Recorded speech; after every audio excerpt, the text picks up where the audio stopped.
और इंडिया गठबंधन में शामिल शिवसेना उद्धव गुट, उन्हीं की पार्टी के नेता संजय राउत, उन्होंने कांग्रेस को सलाह दे दी है। संजय राउत कह रहे हैं कांग्रेस को अगर अयोध्या में भव्य दिव्य राम मंदिर में प्राण प्रतिष्ठा के मौके पर निमंत्रण मिला है जाने का, तो फिर उन्हें जरूर जाना चाहिए। जल्दी हम वीडियो कॉन्फ्रेंसिंग के जरिए से इंडिया गठबंधन के नेताओं से बात भी करेंगे।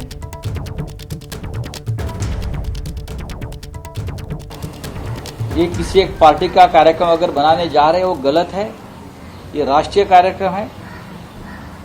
अगर कांग्रेस पार्टी को उस बारे में निमंत्रण मिला है अयोध्या का, तो जाकर उसमें सहभागी होना चाहिए। नीतीश कुमार जी से बात हो गई है, केजरीवाल जी से बात हो गई है, कल दिल्ली के वरिष्ठ कांग्रेस नेता वेणुगोपाल जी से बात हो गई है, और भी सब प्रमुख नेताओं की उद्धव ठाकरे जी से बातचीत चल रही है। और जल्दी ही हम एक वीडियो कॉन्फ्रेंसिंग पर हम एक दूसरे से बात करेंगे। इंडिया ब्लॉक के जो प्रमुख नेता हैं उनके ऊपर ये दबाव चल रहा है।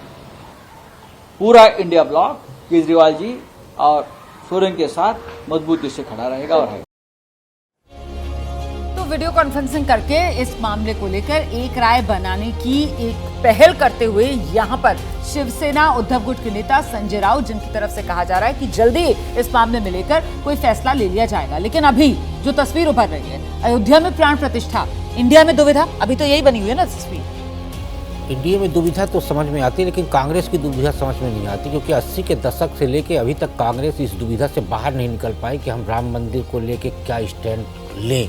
80 में ये हुआ कि राजीव गांधी जी की तरफ से जब कोर्ट के आदेश पर पट खुलवाया गया, उसके बाद कांग्रेस थोड़ा आगे बढ़ी, लेकिन फिर उसको लगा कि नहीं आगे बढ़ेंगे तो हमारे साथ एक वोट बैंक छिटक सकता है, तो फिर बैक हो गई वो। उसके बाद लगातार देखिए नरसिम्हा राव जी के टाइम पे भी थोड़ा आगे बढ़ी। तो ये जो आगे पीछे का खेल है, आज उसी दुविधा के चलते कांग्रेस ये निर्णय नहीं कर पा रही कि हम प्राण प्रतिष्ठा कार्यक्रम में जाएं या ना जाएं, क्योंकि उसकी व्यवस्था ये है कि उसको ये लग रहा है कि तेलंगाना, कर्नाटक जैसे राज्यों में जहां हमें मुस्लिम समाज का एक बड़ा वोट मिला हुआ है, कहीं ये हमारे पास से छिटक न जाए, क्योंकि सिर पे लोकसभा का चुनाव है। ठीक है, लेफ्ट पार्टियों ने तो खुला स्टैंड ले लिया कि साहब हम तो नहीं जाएंगे, लेकिन बाकी इंडिया गठबंधन के जो दल हैं, आपको लगता है कि वो एक कोई नतीजे पर पहुंच पाएंगे या अलग अलग सबका आप रुख देखने के लिए मिलेगा इसमें, और वो क्या रह सकता है ज्यादातर पार्टियों का रुख? देखिए, मुझे लगता है ज्यादातर पार्टियां, जैसे उद्धव गुट ने कहा है कि वो जाएं, उन्होंने लगभग ये तय कर लिया है कि हम विरोध में नहीं दिखेंगे। तो कांग्रेस के उहापोह बिल्कुल ठीक कहा है कि एपिक उहापोह है।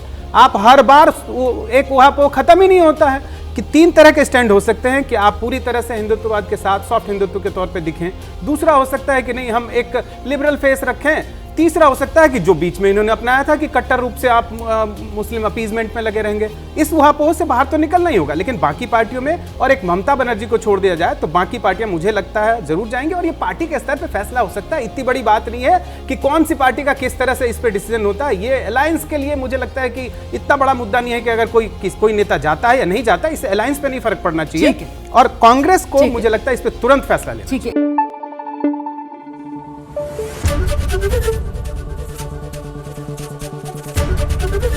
एबीपी न्यूज आपको रखे आगे।